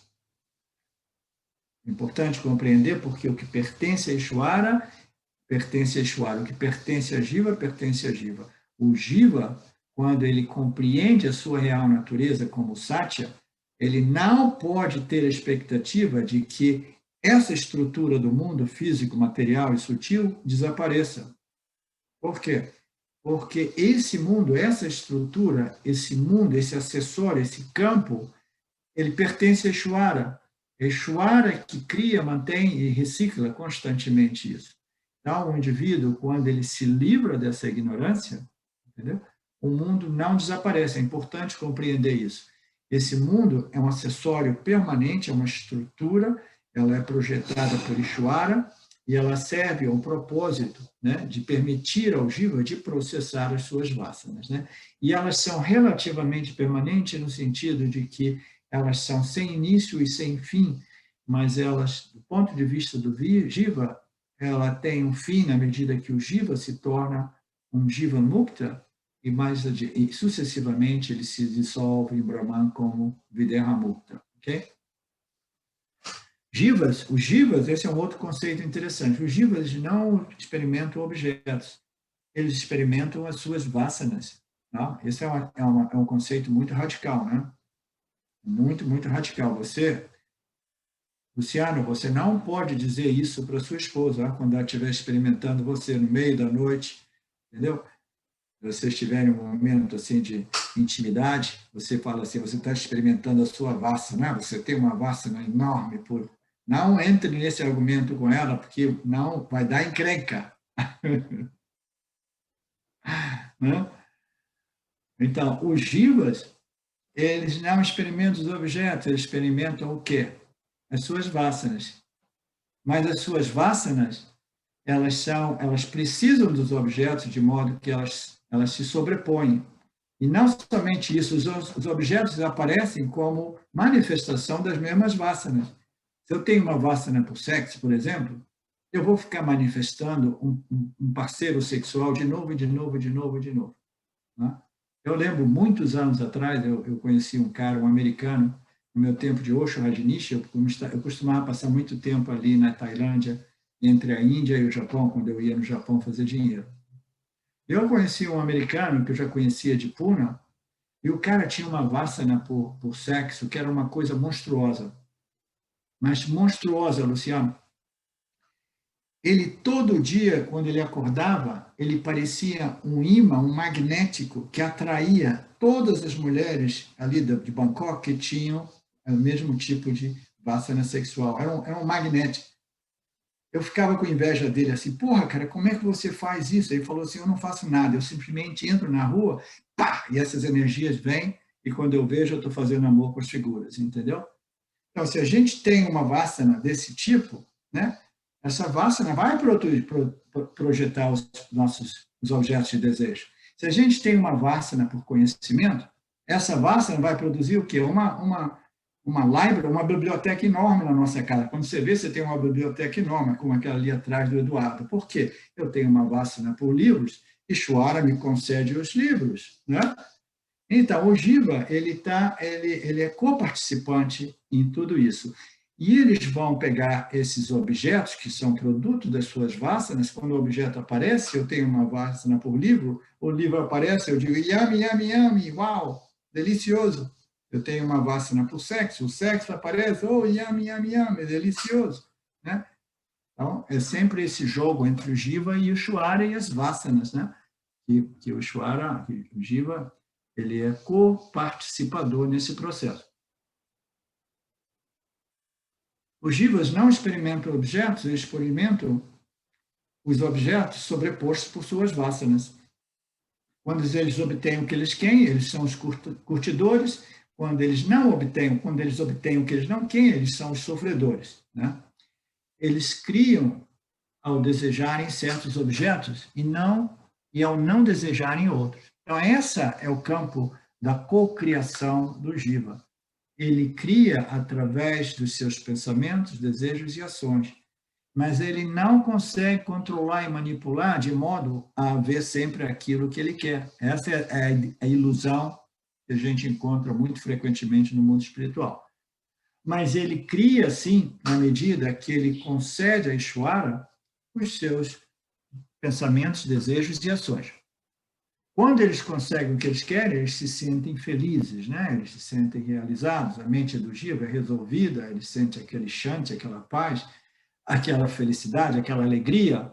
Mas quando eles obtêm o que eles não querem, eles se sentem frustrados, raivosos, irritados, miseráveis, infelizes, etc, etc. Então, a vida nada mais é do que essa dinâmica, né? De haver o que eu quero, haver o que eu não quero e de experienciar, né? Sofrimento e dor, alegria e desprazer, né? Prazer e desprazer. Então, nada mais é do que isso. Por quê? Porque nós somos computadores biológicos programados por nossas vasanas e até que a gente se dê conta de nossa constituição e assuma a nossa responsabilidade, né, de começar a reprogramar esse computador biológico, nós somos vítimas desse mecanismo, né, universal, cósmico, impessoal, que opera todos os jivas, do mesmo modo que a escuridão, né, da noite, ela cobre, né, a realidade dos fatos. Né? Ishvara também apresenta muitos objetos ao jiva que eles são indiferentes, uma vez que não acionam suas varas. Esse é um ponto interessante. Existem 3 tipos de objetos. Existe um objeto de desejo, um objeto de aversão e um objeto de indiferença. As escrituras, elas, em geral, não abordam essa categoria de objetos de indiferença, porque os objetos de indiferença não produzem vasanas vinculantes. Então, elas não são um problema, entendeu? Os objetos de aversão produzem uma vasana. Qual é a vasana? Um desejo negativo, um desejo de querer evitar um desejo de rejeitar determinadas coisas, que perturba a mente do indivíduo, né? Um indivíduo que possui essas vasanas positivas de desejo por haver, eles sofrem essa perturbação mental devido ao fato, né, da impossibilidade de manipular e controlar o campo, de modo que eu possa realmente haver os meus objetos de desejo, de modo que eu possa realmente evitar os meus objetos de aversão. Então, esses objetos de desejo e de aversão representam realmente um problema para o jiva. Por quê? Perturba a mente do jiva à medida que controlar o campo é uma missão impossível. E o jiva vai ralando por anos, décadas, vidas e vidas, sofrendo todas essas perturbações mentais, emocionais, intelectuais, sem se dar conta que o mundo pertence a Ishvara, entendeu? E os Parabara Karmas, né, que todos os jivas estão sendo operados por essa avidya universal, essa ignorância universal, né? Portanto, essa outra categoria de desejos de objetos de indiferença, elas não são muito abordados, com exceção, né, dos exemplos dados para os yanis, aqueles que desfrutam dessa positiva indiferença em relação aos objetos do campo, porque eles sabem que os objetos não possuem realmente esses valores que os jivas projetam neles, né? Portanto, esses objetos de indiferença, eles não produzem vasanas vinculativas, portanto, não é um problema, entendeu? Então, uma noção boa é converter todos os desejos, sejam eles de desejo por haver, ou desejo de evitar, objetos de desejos de aversão, em objetos de indiferença, entendeu? Tanto faz, tudo bem, né? Tá tudo ótimo, tá bom quando tá bom quando não tá bom. Essa é mais ou menos uma das características, né, do indivíduo sábio espiritualmente.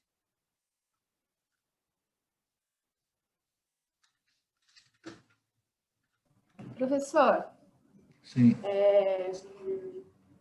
Para mim fica bem claro essa relação de cocriação, né, com o desejo positivo, vamos dizer. Mas tem o desejo de aversão, que às vezes essa semente, né, eu quero evitar e mesmo assim eu nutro para que esse objeto volte para mim, como se fala. Nossa, eu tenho muito medo de ser assaltada. E aí eu vou lá e fecho minha casa e faço várias ações para não ser... Mas eu sou sempre assaltada, meu vizinho nunca é. Tem algo abaixo ainda, né? Claro, desse desejo superficial de não ser assaltada, né? Que é de segurança e tal. Mas talvez... Desculpa. Mas talvez um desejo, sei lá, de ser a vítima e outras coisas que daí faz essa produção no campo. Seria isso? Para poder dizer... É por aí mesmo, Betânia.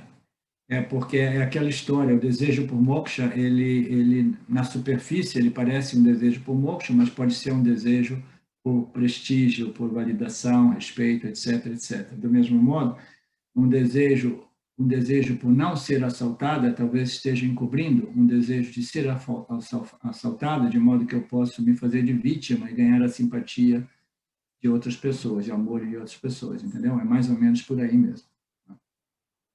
Joara sabe exatamente o que está por trás dos nossos desejos. São as motivações, né? As intenções por trás, que muitas vezes nós nem mesmo sabemos dos nossos desejos, mas o Joara sabe tudo, porque ele é a inteligência pura do sistema, né?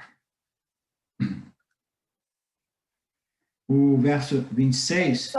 Só uma coisa. Então, sempre é um desejo mesmo nosso por algo que produz isso. Assim, até esse o desejo de ser amada, porque como eu vou ser vítima e assaltada, vão me dar mais atenção, sempre é um desejo vamos dizer assim, positivo maquiado com outro, não é positivo, mas eu sempre quero algo bom para mim, mesmo quando é aversão. Então, Ishwara está entendendo esse algo bom. Não, você tem que ver a coisa assim num todo, né? Você pode ter usando esse mesmo exemplo, né? Um desejo, uma aversão é um desejo negativo, é um desejo de evitar algumas coisas. Mas a mente humana, o ego do Jiva, ele é muito sabido, muito esperto, né? Ele pode apresentar isso como um desejo negativo, mas pode ser um desejo positivo. O desejo negativo, eu não quero ser assaltada, mas eu fico pensando tanto isso, que de repente eu começo a facilitar as coisas para ser assaltada, sem me dar conta. Por quê? Porque eu quero ser certo. Às vezes é porque uma pessoa quer ser certa. Não, é um perigo. A vida nos dias de hoje é uma coisa muito perigosa, existe muitos assaltos. Está vendo? Eu tenho razão, eu fui assaltada de novo. Então, tem diversos aspectos, entendeu? Esse desejo, a gente nunca sabe exatamente o que eu quero. Se eu quero o que eu quero, se eu quero o que eu não quero, entendeu? Mas o fato é que o ego sempre quer alguma coisa ou não quer alguma coisa, né?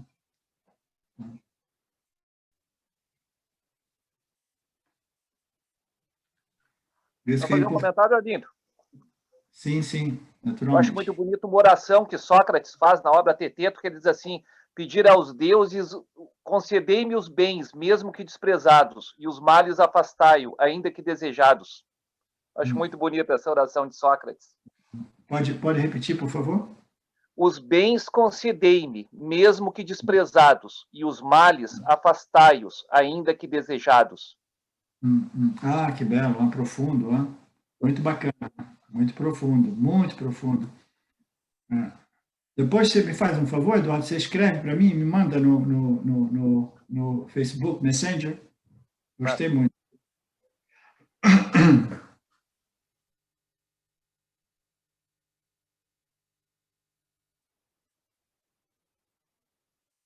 O verso 26. Embora a mente possa afetar os objetos percebidos nos estados de ilusão, sonho, lembrança e imaginação, ela também afeta os objetos percebidos através dos sentidos no estado de vigília? Essa é uma pergunta, né? Esse é o estudante, o discípulo, apresentou uma pergunta. Ele falou, ok, eu compreendo que a mente pode afetar os objetos percebidos no estado subjetivo, no estado de sobreposição, né, de projeção, que é uma ilusão, que é um sonho, que é uma lembrança sobreposta, uma imaginação. Então, toda essa projeção, sobreposição das vássanas nos objetos faz com que, aparentemente, os objetos sejam afetados, né? A mente, embora a mente possa afetar, não afeta realmente fisicamente, mas aparentemente ela afeta porque ela produz um valor que não é realmente inerente aos objetos. Mas aqui a questão é, embora a mente possa afetar os objetos, sobrepondo valores, nesses estados subjetivos de sonho, de fantasias, de imaginações, de ilusões, ela também afeta os objetos percebidos através dos sentidos no estado de vigília. Então, aqui nós estamos falando sobre o estado de vigília do ponto de vista da percepção humana. A percepção humana, quando percebe um objeto, percebe exatamente como Ishwara criou. Na medida que um outro fator, chamado a mente, o intelecto do indivíduo, ele começa a projetar valores, né, que pertencem às suas vássanas. Na mente que ele faz isso, ele está modificando, distorcendo, afetando os objetos, aparentemente afetando. Literalmente não afeta nada. Aí ele está perguntando assim, a mente também é capaz de afetar os objetos no estado de vigília? No estado dos sentidos, no sentido de vigília, significa a nossa percepção sensorial, quando a gente vê o objeto, um cavalo é um cavalo, um cachorro é um cachorro, uma casa é uma casa, a mente ela está afetando o objeto, essa projeção de Ishwara, a mente tem a possibilidade de afetar ou até mesmo cancelar os objetos? Então, a resposta é não, né? Então, Shankara, Sureshwara e outros salientam o fato de que a mente assume a forma do objeto externo com o qual entra em contato e modifica essa forma para que a mesma se adeque aos seus propósitos. Então, a resposta é negativa, né? Isso é mais ou menos ligado a um comentário que eu fiz recente aqui. A mente, o aparato perceptivo do indivíduo, quando ele percebe o objeto, ele percebe exatamente como ele é. Depois, e somente depois, ele vai interpretar a modo seu, segundo as suas vassas. Mas, do ponto de vista de percepção, deixando de fora a inferência e as interpretações e as projeções, a percepção pura do estado de vigília. O estado de vigília se refere àquele estado no qual as nossas percepções são realmente fiéis aos objetos. A gente vê o que é o objeto. No estado do sonho, a gente projeta os objetos e a gente projeta valores nos objetos. Mas cabe ressaltar que a gente também sonha acordado. Até mesmo no estado de vigília, a gente também sobrepõe valor aos objetos. Portanto, é importante compreender, através dos sentidos no estado de vigília, são as nossas percepções sensoriais no estado de vigília, são fiéis aos objetos. Ok? Aparece o objeto, aparece o pensamento de objeto, e a nossa percepção é de acordo com essa projeção de Maya e Shwara. Então, a questão é, essa percepção, ela tem a capacidade de afetar os objetos? Não. Né? O fato de que a mente assume, eles dizem, as escrituras e os nossos Mahatmas, os nossos acharyas, eles dizem, salientam um ensinamento dos Upanishads que diz que a mente ela é moldável, ela é flexível, ela assume a forma dos objetos. Né? Os objetos ocorrem dentro do âmbito da mente, e da mente é maleável. Né? Ela assume as formas dos objetos. Okay? A mente assume a forma do objeto externo com o qual ela entra em contato. É inevitável. Se a gente vê um cavalo, a nossa mente jamais vai assumir, entendeu? Vai se modelar, né? E assumir o formato de um gato, entendeu? Porque ela se molda, ela é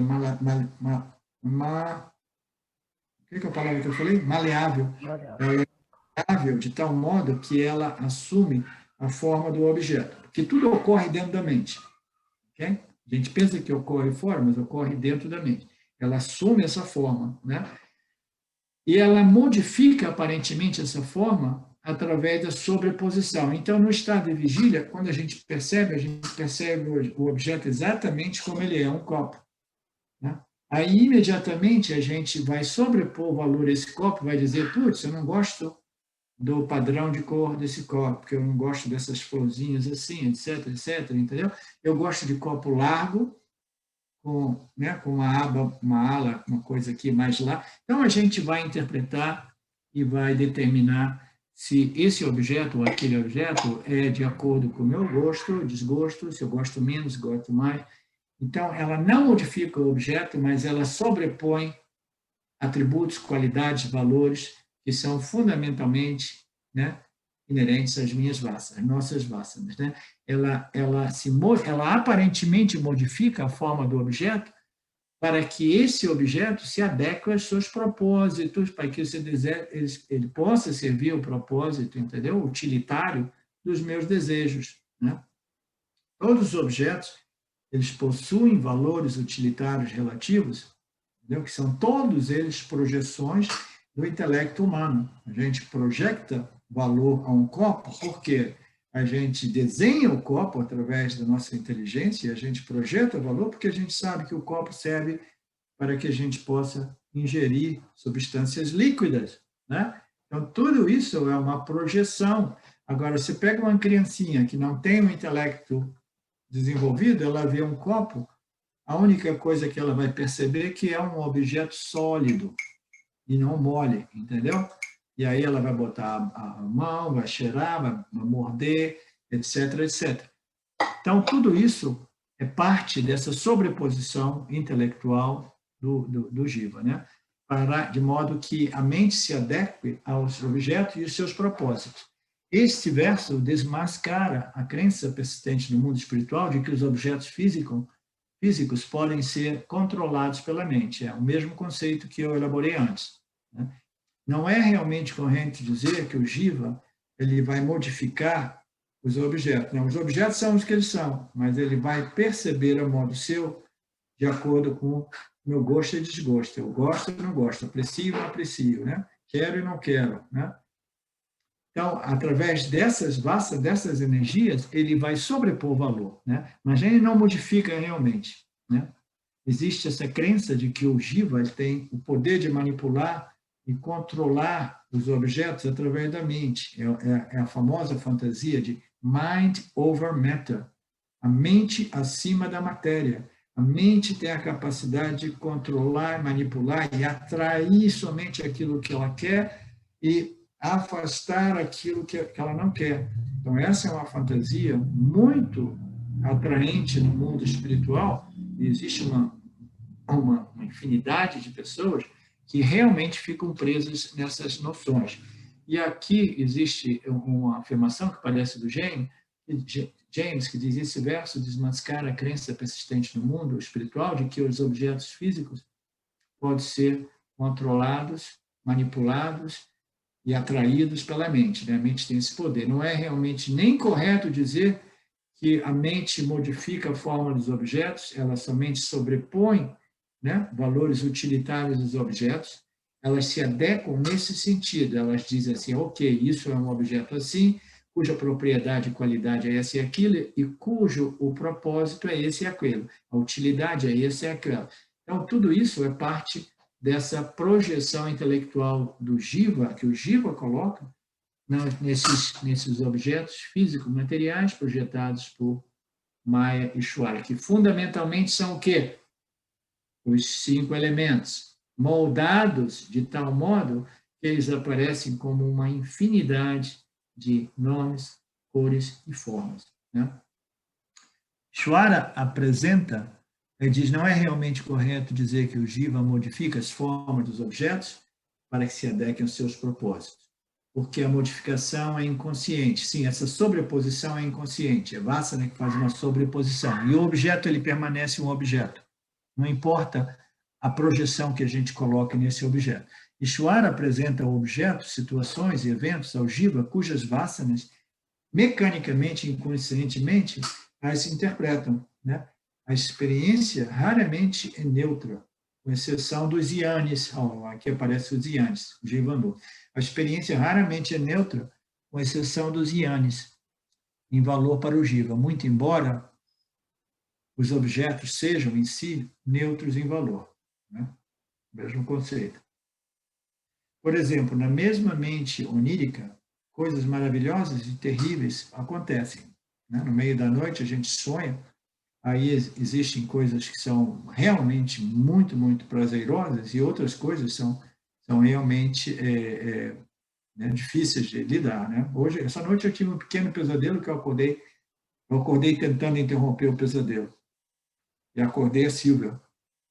A Silvia estava dormindo e eu tive um pesadelo, uma coisa muito, muito curiosa. Lá no fundo do baú veio assim, uma coisa em relação ao meu relacionamento com a minha mãe. Aí eu queria interromper o sonho e eu fiquei, não, chega, vai embora. Eu acabei conseguindo falar e sair do sonho, né? E acordei a Silvia. O que leva, por exemplo, na mesma mente onírica, as coisas boas e terríveis ocorrem, o que leva à conclusão de que a substância onírica, os objetos dos sonhos, é de valor neutro, né? Ela está ali, mas a gente projeta, né, como se fosse uma tela, a gente projeta as nossas vasanas, dependendo da qualidade de nossas vasanas, né? Ela vai projetar, né, objetos, né, de prazeres ou desprazeres. Ishvara é a mente onírica.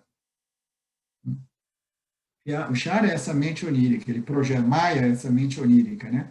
Fazendo um paralelo com o estado, essa realidade de Vyavaharika Satya, né? A projeção de Maya e Shwara. Shwara é a mente onírica. O condicionamento do Jiva é o drama que se desenrola o condicionamento do Jiva, né, o nosso condicionamento, as nossas vasanas, é que vai projetar, né, valor nessa projeção de Maheshwara. Maheshwara projeta esse universo físico material, né? Aí as vasanas do Jiva vão projetar o drama, os valores, os desejos e medos, o corre para isso e aquilo, os sofrimentos e prazer. Tudo isso é projetado pelo condicionamento das vasanas do Jiva, né? O drama. O drama, nós temos o palco, nós temos a mente de Ishvara, que projeta, nós temos o condicionamento, as vasanas, que projeta, né, dentro da projeção de Ishvara, e as ações do herói e do vilão, as ações do ego, do Jiva, aquele Jiva que pensa que ele é o executor de tudo, né? As ações do herói e do vilão em um filme são apenas uma tela neutra que reflete diferentes objetos inertes. Então, todas as ações, todo esse dinamismo é como a tela do cinema, né? No qual o Jiva aparece muitas vezes como vilão, como muitas vezes como herói, entendeu? Numa tela, né? A tela, no caso, é o mundo físico-material, né? O cosmos. Jagata. Jagata é neutro. Mas esses vilões, esses papéis nossos, do vilão e do herói, são como, né, o filme projetado pelo Jiva, né, que reflete valores distintos, né, a objetos inertes. Inerte significa objetos que são livres realmente de valores, né? Eles são inertes, e o Jiva projeta, né? O universo, Jagata, o campo, é inerte, é uma tela neutra, né? Esse é o sentido dessa metáfora. Queridos, eu vou parar por aqui, já é 12h15, eu tenho que falar com meu filho. Eu recebi, enquanto a gente estava no intervalo, eu recebi uma notícia triste, está vindo lá da parte do meu filho, eu tenho que lidar um pouco com ele agora, tá? E a gente se vê, então, proximamente, e Ishvara permitindo, naturalmente, né? Om Purnamada Purnamidam Purnamudachyate Purnasya Purnamadaya Purnameva Vashishyate. Om Shanti Shanti Shanti. Thank you, Lord Krishna, Narayana, Vidyaranya.